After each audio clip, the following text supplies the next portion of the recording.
अस्सलाम वालेकुम, मैं हूं फखर दुरानी और आप देख रहे हैं फैक्ट चेक पाकिस्तान। आज 4-5 मौजुआत पे बात करेंगे। सबसे पहले बात करेंगे पाकिस्तान को बैनुल अक़वामी सतह पे एक बड़ी हिमायत हासिल हो गई है। ये हिमायत क्यों अहम है और क्या हिमायत मिली है पाकिस्तान को, तफसीलन इस हवाले से बात करेंगे। दूसरे नंबर पे बात करेंगे सोशल मीडिया पे कल हाफिज सईद के हवाले से ये अफवाहें गर्दिश कर रही थी कि कल जो एक हमला हुआ है उनके एक राइट हैंड मैन पे, उसके साथ साथ उस गाड़ी में हाफिज सईद भी सवार थे और वो भी जख्मी हुए हैं। हकीकत क्या है, इसके हवाले से चंद तफसीलात और अहम मालूमात आपके साथ शेयर करूंगा। तीसरे नंबर पे बात करेंगे पाकिस्तान तहरीके इंसाफ की तरफ से इमरान खान के सोशल मीडिया अकाउंट के हवाले से जो खदशात का इजहार किया गया था, उसके साथ साथ अब पीटीआई की तरफ से ये भी फैसला किया गया है कि चंद यूट्यूबर्स की भी शिकायत लगाई जाएगी। वो कौन कौन से यूट्यूबर्स हैं, इसके हवाले से कुछ आपको इन्फॉर्मेशन दूंगा। और उसके साथ साथ चौथे नंबर पे हम बात करेंगे पाकिस्तान पीपल्स पार्टी और मुस्लिम लीग नून के दरमियान आपस में पावर शेयरिंग फार्मूले के हवाले से क्या तय हो रहा है और उसके साथ साथ क्या पंजाब में पीपल्स पार्टी को कुछ वजारतें दिए जाने का कोई फैसला हुआ है या नहीं हुआ। तफसीलन इस हवाले से बात होगी और पीपल्स पार्टी को कौन कौन से अहम मामलात के ऊपर तहफ़्फ़ुज़ात और खदशात हैं, इसके हवाले से भी डिस्कस करेंगे। और आखिर पे एक इंटरेस्टिंग खबर, मलिक रियाज की तरफ से अडियाला जेल के कैदियों को सहरी और इफ्तारी पहुंचाई जा रही है। इसकी तफसीलात क्या हैं, इस पे भी बात होगी। सबसे पहले बात कर लेते हैं वो पाकिस्तान के लिए बैनुल अक़वामी सतह के ऊपर एक बड़ी हिमायत हासिल होना और ये क्यों ज्यादा अहम है पाकिस्तान के लिए। अगर आपके इल्म में हो कि पिछले 2-3 दिनों से जो बलोचिस्तान के अंदर दहशतगर्दी के वाकयात जके बाद दीगरे हो रहे हैं, जाफर एक्सप्रेस के ऊपर अटैक हुआ, उसके तमाम तर जो मुसाफिर थे उनको यरगमाल बनाया गया मिलिट्री ऑपरेशन के बाद, जिस तरह से उनको बाजियाब कराया गया वो सबके सामने है। फिर उसके बाद हमने देखा है कि नौशकी में जो एक कॉन्वॉय था उसके ऊपर अटैक किया गया जिसमें फोर्सेस के 4 से 5 जवान शहीद हुए हैं और उसके हवाले से फिर खैबर पख्तूनख्वा के अंदर भी अब दोबारा से दहशतगर्दी जो है वो सर उठा रही है। तो ये पाकिस्तान में दोबारा से जो दहशतगर्दी सर उठा रही है उसमें तहरीक तालिबान पाकिस्तान भी और उसके साथ साथ जो एक्टिवली BLA के जो अहम जो कार्रवाइयां की जा रही हैं इन सिक्योरिटी फोर्सेस के एहलकारों के ऊपर और उसके साथ साथ जो आम शहरी हैं उनको निशाना बनाया जा रहा है। तो उस हवाले से पाकिस्तान की इंटरनेशनल लेवल के ऊपर एक अहम हिमायत हासिल हुई है और वो हिमायत हासिल हुई है अक़वाम मुत्तहिदा के प्लेटफॉर्म से, जो सिक्योरिटी काउंसिल का प्लेटफॉर्म है उससे। उस हवाले से जो सिक्योरिटी काउंसिल की एक स्टेटमेंट जारी हुई है जिसमें जाफर एक्सप्रेस के हवाले से न सिर्फ ये कि उसकी मजम्मत की गई है बल्कि उसके साथ साथ ये भी इयादा किया गया है कि दहशतगर्दी की कोई भी नोयत हो उसके हवाले से तमाम ममालिक को मुत्तहिद होकर इन दहशतगर्दों का कला कमा करना होगा। और उसके साथ साथ ये भी ये इयादा किया गया है कि दहशतगर्दी के खिलाफ तमाम अक़वाम को मुत्तहिद होना चाहिए। जो स्टेटमेंट जारी हुई है उसके हवाले से अक़वाम मुत्तहिदा की जो सलामती काउंसिल के जो अरकान हैं जो जिसमें परमानेंट मेंबर्स हैं और उसके साथ साथ जो नॉन परमानेंट मेंबर्स होते हैं उनकी तरफ से जाफर एक्सप्रेस पर शिद्दत पसंदों के हमले की मजम्मत की गई है। सलामती काउंसिल के अरकान ने जाफर एक्सप्रेस मुसाफिर ट्रेन पर शिद्दत पसंदों के हमले की शदीद मजम्मत करते हुए ये कहा गया कि मुतासरा खानदानों और पाकिस्तान की हुकूमत और अवाम से अपनी गहरी हमदर्दी और ताज़ियत का इजहार करते हैं। उन्होंने जख्मियों की जल्द और मुकम्मल सेहत याबी के लिए नेक ख्वाहिशात का इजहार किया। दफ्तर खारजा की जानिब से ये जो अक़वाम मुत्तहिदा की तरफ से सलामती काउंसिल का बयान था वो इशू किया गया है और ये बताया गया है कि सलामती काउंसिल के अरकान ने कहा कि हर किस्म की दहशतगर्दी बैनुल अक़वामी अमन और सलामती के लिए संगीन खतरा है। दहशतगर्दी के इन काबिल मुजम्मत कार्रवाइयों के मुजरिमों को और मुंतजिमीन को, माली मुआवनत करने वालों का, इन सब का मुहासबा करने और उन्हें इंसाफ के कटहरे में लाने की जरूरत पर जोर दिया गया है। साथ साथ उन्होंने तमाम रियासतों पर जोर दिया है कि वो बैनुल अक़वामी कानून और सलामती काउंसिल के मुताल्लिका करारदादों के तहत अपनी जिम्मेदारियों के मुताबिक के सिलसिले में हुकूमत पाकिस्तान के साथ फाल ताउन करें। इसके साथ साथ ये भी इयादा किया गया कि दहशतगर्दी की कोई भी कार्रवाई मुहर्रिकात से कत्ता नजर इसका इर्तिकाब क्या होना चाहिए और मुजरिमाना और बिला जवाज ये जो कार्रवाइयां की जा रही हैं इनके खिलाफ कार्रवाई होनी चाहिए। साथ साथ ये भी कि तमाम रियासतों के लिए बैनुल अक़वामी इंसानी हकूक के कानून, बैनुल अक़वामी पनाह गुज़ीन के कानून और बैनुल अक़वामी इंसानी हमदर्दी कानून समेत तमाम जो अक़वाम मुत्तहिदा की चार्टर और दीगर जो जिम्मेदारियों के मुताबिक बैनुल अक़वामी कानून के तहत दहशतगर्दी की कार्रवाइयों से बैनुल अक़वामी अमन और सलामती को लाहक खतरात से हर तरह से नबुर्द आजमा होने की जरूरत है। ये पाकिस्तान के लिए इतने बड़े जो इंटरनेशनल प्लेटफॉर्म, जो अक़वाम मुत्तहिदा के सलामती काउंसिल के प्लेटफॉर्म से ये इस तरह का बयान आना और उसके साथ साथ मजम्मत करना और तमाम ममालिक को दहशतगर्दी के हवाले से मिलकर काम करने के हवाले से जोर देना, ये एक पाकिस्तान के लिए मैं समझता हूं बहुत ज्यादा अहम है, खासतौर के ऊपर उस सूरत हाल में जब ये BLA की तरफ से जो दहशतगर्द हैं या जो बलोच जो ह्यूमन राइट्स के हवाले से काम करने वाली तंजीमें हैं, जो ये कहती हैं कि बलूचिस्तान के अंदर ह्यूमन राइट्स की वायलेशन हो रही है, उसकी खिलाफ वर्जी हो रही है और ये उसका रद्द अमल है, तो उस हवाले से अगर देखा जाए और उस कॉन्टेक्स्ट में देखा जाए तो ये सलामती काउंसिल की उससे ये प्लेटफॉर्म से ये इस तरह का बयान आना और उसकी मजम्मत करना, ये बलूचिस्तान का जो दहशतगर्दी की कार्रवाइयों के हवाले से ना सिर्फ ये कि बलोचों के लिए वो जो समझते हैं कि वहां उनकी जो जितनी भी खिलाफ वर्जियां हो रही है इंसानी हकूक की, ये उस हवाले से मैं समझता हूं कि पाकिस्तान की रियासत के हवाले से एक बड़ी जीत है कि ये इस तरह का बयान आना और इस हवाले से उन तमाम जिस तरह की भी शिद्दत पसंदी की कार्रवाइयां की जा रही हैं उसको डिसोन करना, ये पाकिस्तान के लिए एक बड़ी कामयाबी है। लेकिन क्या सवाल ये है कि पाकिस्तान इन तमाम जो दहशतगर्दी की कार्रवाइयां हैं और उसके साथ साथ जो इसके स्पॉन्सर्ड ममालिक हैं, जो कि इनको जो दहशतगर्द हैं इनको असलहा की सूरत में स्पॉन्सर कर रहे हैं, इनको पैसों की सूरत में स्पॉन्सर कर रहे हैं, क्या पाकिस्तान इन तमाम ममालिक को जो है वो इस तरह के बैनुल अक़वामी कटहरे में खड़ा कर सकता है या नहीं कर सकता? तो पाकिस्तान को डिप्लोमेटिकली इस हवाले से ज्यादा एक्टिव होने की जरूरत है और इस तरह की तमाम तर जो दहशतगर्दी की कार्रवाइयों में जो दूसरे ममालिक, खासतौर पर जो DG ISPR की प्रेस कॉन्फ्रेंस में जिस तरह से बताया गया है कि अफगानिस्तान की सरजमीन इस्तेमाल हो रही है, पाकिस्तान को इफेक्टिवली इस मामले को उठाना चाहिए कि जो अफगानिस्तान की जो अबूरी हुकूमत है, जो तालिबान की, वो अगर ये इस तरह हार्बर कर रही है ये दहशतगर्दों को और अपनी सरजमीन जो है वो लॉन्चिंग पैड के तौर के ऊपर इस्तेमाल होने दे रही है, तो पाकिस्तान को इन तालिबान की जो अबूरी हुकूमत है उसके खिलाफ बैनुल अक़वामी फोरम्स पर जाने की जरूरत है। और उसके साथ साथ जो DG ISPR की प्रेस कॉन्फ्रेंस में ये कहा गया कि इंडिया इसमें मुलव्वस है, तो इस हवाले से भी पाकिस्तान को ये इंडिया की जो इस तरह की सरगर्मियां हैं उसके हवाले से बाकायदा शवाहिद के साथ हाईलाइट करना चाहिए। कुलभूषण यादव जो उसकी स्टेटमेंट है, जो उसकी कन्फेशन स्टेटमेंट है, या फिर उसके साथ साथ जो बाकी एक्टिविटीज में पाकिस्तान के पास शवाहिद और सबूत हैं उसके साथ ये इनको हाईलाइट करना चाहिए, ताकि इंडिया का वो चेहरा कि वो दुनिया भर में जो इस तरह की दहशतगर्दी की कार्रवाइयों को स्पॉन्सर कर रहा है वो इसको हाईलाइट किया जाना ज्यादा जरूरी है। बहरहाल ये एक पाकिस्तान के लिए बड़ा इंपॉर्टेंट एक और सिग्निफिकेंट जो मैं समझता हूं कि ये एक बयान है जो कि सलामती काउंसिल के प्लेटफॉर्म से आया है। इस हवाले से जो मजीद अपडेट और पेशरफ्त होंगी वो आपके साथ शेयर करता रहूंगा। अब जरा बात कर लेते हैं जो पाकिस्तान के हवाले से ये कल से एक प्रोपेगेंडा और सोशल मीडिया के ऊपर काफी ज्यादा रूमर्स फैल रही थी और वो ये था कि जो हाफिज सईद के राइट हैंड थे अबुल कताल, उसके ऊपर जो फायरिंग का इंसिडेंट हुआ जिसमें वो खुद भी मारे गए और उसके साथ उनके जो सिक्योरिटी गार्ड थे, जेहलम मंगला रोड के ऊपर जो ये फायरिंग का इंसिडेंट हुआ, ये मीडिया के ऊपर रिपोर्ट हुआ। उसके बाद हमने देखा कि सोशल मीडिया के ऊपर मुख्तलिफ किस्म की अफवाहें गर्दिश करना शुरू हो गई और ये दावा किया गया कि जिस गाड़ी के ऊपर हमला किया गया है जिसमें ये हाफिज सईद के एक राइट हैंड मैन है उनको कत्ल किया गया है, उसके साथ साथ उसी गाड़ी में हाफिज सईद भी थे और वो शदीद जख्मी है, लेकिन पाकिस्तानी हुकाम ये इसको छुपा रहे हैं। इस हवाले से मैंने कोशिश की कि कुछ मालूमात और कुछ इन्फॉर्मेशन ले सकूं कि क्या वाकई उस जो गाड़ी थी जिसके ऊपर हमला किया गया है उसमें कितने लोग सवार थे और क्या वाकई हाफिज सईद भी उसमें सवार थे या नहीं सवार थे। तो इस हवाले से जो जराए ये दावा कर रहे हैं कि हाफिज सईद तो काफी अरसे से हाउस अरेस्ट हैं, जो उनका जौहर टाउन का घर है उसमें हाउस अरेस्ट थे, लेकिन वो इस गाड़ी में किसी तौर के ऊपर भी शामिल नहीं थे या सवार नहीं थे, सिर्फ यही दो लोग थे जिनके ऊपर हमला किया गया और ये दोनों मौका के ऊपर ही इनको कत्ल कर दिया गया। फिर साथ साथ ये भी मीडिया के ऊपर खबरें गर्दिश कर रही थी कि जो इनके हमला आवर थे उनको फौरी तौर के ऊपर गिरफ्तार किया गया है। इस हवाले से आज जो मैंने मालूमात ली है कि क्या वाकई इनके हमलावर गिरफ्तार हो चुके हैं या नहीं हो चुके, तो इस पे जराए ये बता रहे हैं कि इनके हमलावर अभी तक गिरफ्तार नहीं हुए। दरअसल हुआ ये था कि जिस टाइम ये हमला हुआ उस रोड के ऊपर जो जेहलम मंगला रोड है उस पे जितने भी उस टाइम मोटरसाइकिल सवार थे उन सबको गिरफ्तार किया गया था ताकि ये तफ्तीश और तहकीक की जा सके और बाद में तहकीक और तफ्तीश के दौरान ये पता चला कि ये हमलावर इसमें मौजूद नहीं है जो गिरफ्तार किए गए थे, इसलिए उन सबको फौरी तौर के ऊपर रिहा किया गया है। हमलावर फिलहाल अभी तक गिरफ्तार नहीं हुए। दूसरा जो हाफिज हुसैन अहमद के जो हाफिज सईद के हवाले से ये एक जो अफवाहें गर्दिश कर रही थी कि वो भी शामिल थे, इस हवाले से जराए से जब मैंने पूछा तो वो कहते हैं कि हाफिज सईद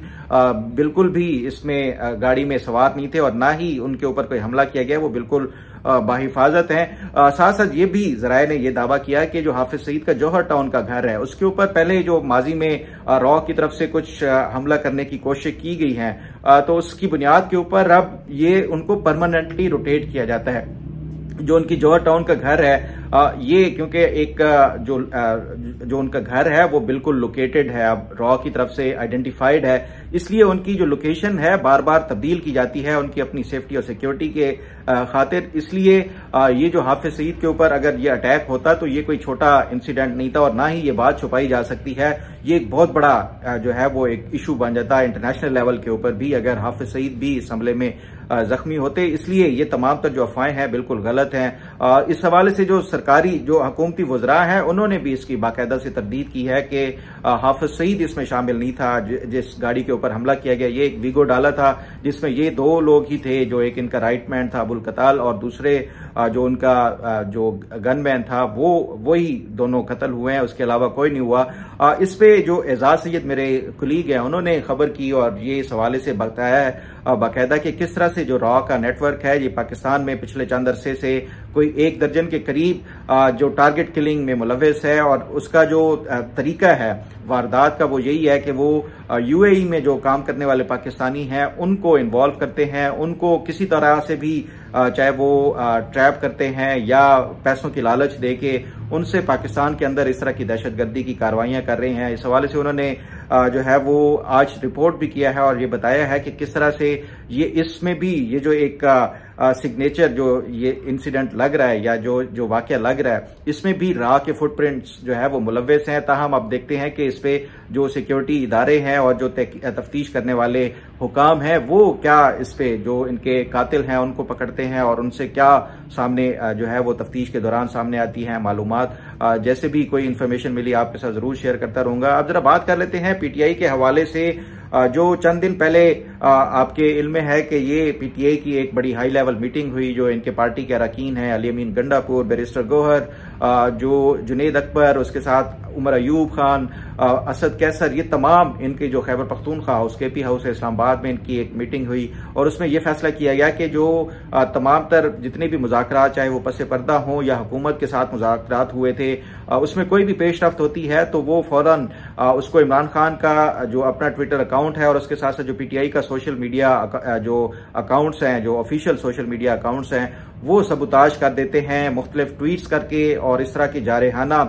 ये जो बयानात दे के। तो उसके हवाले से बाकायदा इमरान खान से बातचीत की जाएगी और ये कहा जाएगा कि जो पीटीआई के जो ऑफिशियल सोशल मीडिया अकाउंट्स हैं उनको कंट्रोल करने के हवाले से और उसके साथ साथ जो इमरान खान का अपना ट्विटर हैंडल है और जो बाकी दीगर चाहे वो इंस्टा का है या फेसबुक अकाउंट है उनकी तमाम तर जो इन्फॉर्मेशन और जो उनकी जो लॉग इन इन्फॉर्मेशन है वो सारी पार्टी की जो पॉलिटिकल कमेटी है उसको हैंड ओवर की जानी चाहिए और जो भी ट्वीट होगा वो पॉलिटिकल कमेटी से उसकी मंजूरी के बाद ही ट्वीट होगा। ये एक फैसला किया गया है कि इमरान खान से जो मुलाकात होगी उसमें ये इमरान खान के सामने ये रखा जाएगा। अब नई जो इन्फॉर्मेशन सामने आई है कि साथ साथ ये भी फैसला किया गया है पार्टी के रहनुमाओं की तरफ से कि अब जो पीटीआई के हामी कुछ यूट्यूबर्स हैं जो कि सहाफत के लिबादे में पीटीआई के जो हक में जो प्रोपेगेंडा करते हैं उनके हवाले से शिकायत लगाई जाएगी और उसके साथ साथ चंद पीटीआई के अपने लोग जो पार्टी रहनुमा के रूप में यूट्यूब चैनल्स भी चलाते हैं खासतौर के ऊपर इसमें शहबाज गिल का नाम भी लिया जा रहा है कि उनसे तमाम जो पार्टी की ये जो मौजूदा दस्तयाब क़यादत है जो कि ग्राउंड के ऊपर तमाम तर जो पार्टी को अलाइव रखने के लिए पार्टी के तमाम तर जो अहम काम है उसको सरअंजाम देने के लिए है वो भी अब तंग आ चुके हैं कि इन यूट्यूबर से छुटकारा हासिल किया जाए और इस हवाले से इमरान खान से इनके खिलाफ शिकायत लगाई जाएगी कि किस तरह से वो प्रोपेगेंडा करके हर अहम मौके के ऊपर चाहे वो ये अभी जो जाफर एक्सप्रेस इंसिडेंट हो उससे पहले दीगर जो इस तरह के इंसिडेंट होते हैं जिसमें कौमी तौर के ऊपर एक कंसेंसस की जरूरत होती है, इत्तफाक राय की जरूरत होती है, लेकिन ये चंद यूट्यूबर्स अपने डॉलर्स और उसके चक्कर में वो आपस में जो नफरत फैलाने का और पीटीआई के प्लेटफॉर्म्स को इस्तेमाल करके ये नफरत फैलाने का जो एक कर रहे हैं काम कर रहे हैं, उनसे छुटकारा हासिल किया जाए। ये भी इमरान खान से इसके हवाले से शिकायत लगाई जाएगी। लेकिन सवाल ये है कि क्या इमरान खान जो पार्टी अरकान है उनकी इस शिकायत के ऊपर अमल दरामद करते हुए उनको डिसोन करेंगे? तो मैं नहीं समझता कि ये इनको कभी किसी तौर के ऊपर भी इमरान खान डिसोन करेंगे, क्योंकि इमरान खान ये समझते हैं और ये कन्विक्शन है उनकी कि जो सोशल मीडिया की वजह से ही उनकी ये तमाम तर पॉपुलैरिटी है और जो बयानिया सोशल मीडिया के ऊपर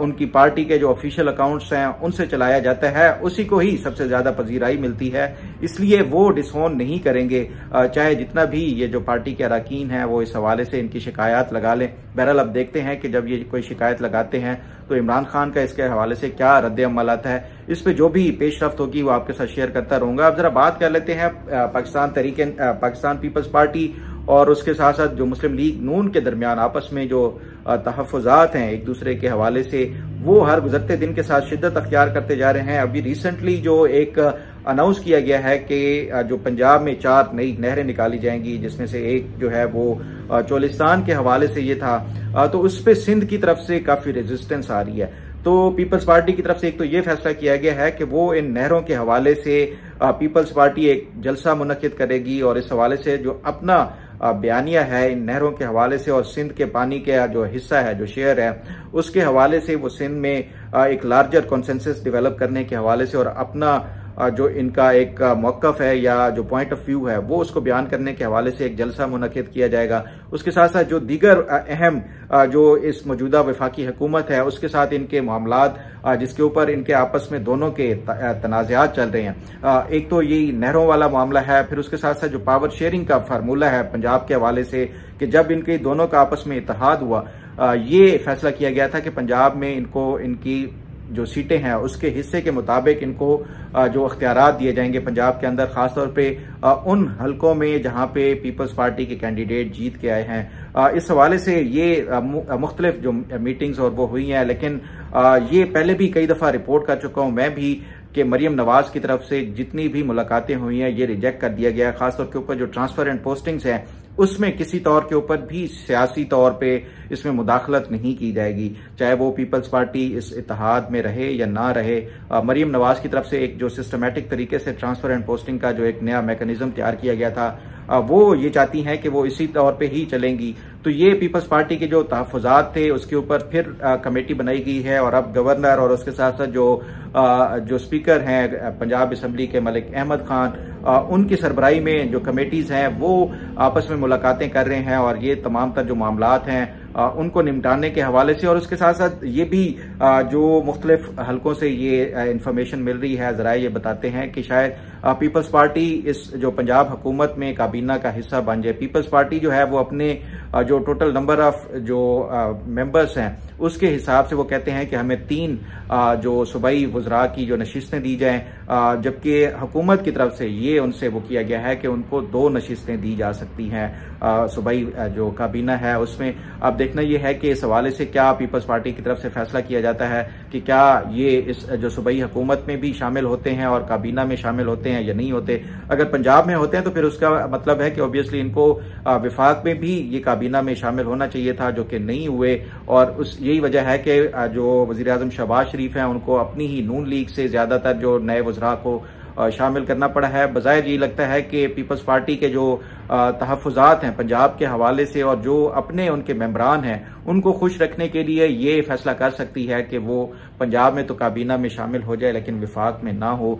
इस पे जो मजीद अपडेट और पेशरफ्त होगी आपके साथ शेयर करता रहूंगा। अब जरा बात कर लेते हैं अडियाला जेल के हवाले से। अडियाला जेल के कैदियों के लिए बहरिया टाउन की तरफ से इफ्तार और सहर का एहतमाम किया जा रहा है और इस हवाले से बाकायदा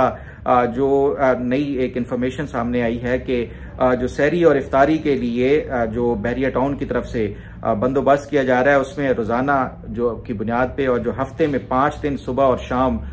तमाम कैदियों को चिकन दिया जाता है और 2 दिन जो है वो बड़ा गोश्त इसको जो है वो सहरी और इफ्तारी के लिए तमाम कैदियों को दिया जाता है। साथ साथ जो ये तमाम तर जो कैदी हैं उनके लिए खजूरें, समोसे, पकोड़े वो भी तमाम तर जो है वो बहरिया टाउन की तरफ से दिए जाते हैं। अब मालूम नहीं कि ये इन तमाम कैदियों में जिनको इफ्तार और सहर दिया जाता है उसमें क्या इमरान खान को भी इसके हवाले से दिया जाता है या नहीं दिया जाता, क्योंकि इमरान खान का तो जो हुकूमत की तरफ से रिपोर्ट पेश की गई थी जो अदालत को, उसमें यह बताया गया था कि इमरान खान को कुक की सहूलत भी खुद दी हुई है। उनके लिए अपना एक अलहदा से कुक है जो इनके लिए खाने बनाता है। फिर उसके साथ साथ जो इनका जो खाने का मेन्यू है वो तक शेयर किया गया कि इमरान खान को खाने में क्या कुछ दिया जाता है। और जो एक